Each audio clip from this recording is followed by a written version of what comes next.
LSN news کے ساتھ میں ہوں میرا اقبال۔ تحریک آزادی کے سرکردہ رہنما اور پاکستان کے پہلے وزیر اعظم لیاقت علی خان کا آج 73واں یوم شہادت انتہائی عقیدت سے منایا جا رہا ہے۔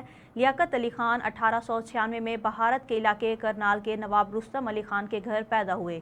انہوں نے 1918 میں علی گڑھ یونیورسٹی سے گریجویشن کی، برطانیہ کی آکسفورڈ یونیورسٹی سے قانون کی ڈگری حاصل کی۔ 1923 میں سیاست کے میدان میں قدم رکھا اور 1936 میں مسلم لیگ کے سیکرٹری جنرل منتخب ہوئے۔ ان کی انتھک کوششوں کے نتیجے میں 14 اگست 1947 کو دنیا کے نقشے پر ایک نیا ملک پاکستان کے نام سے مرز وجود میں آیا۔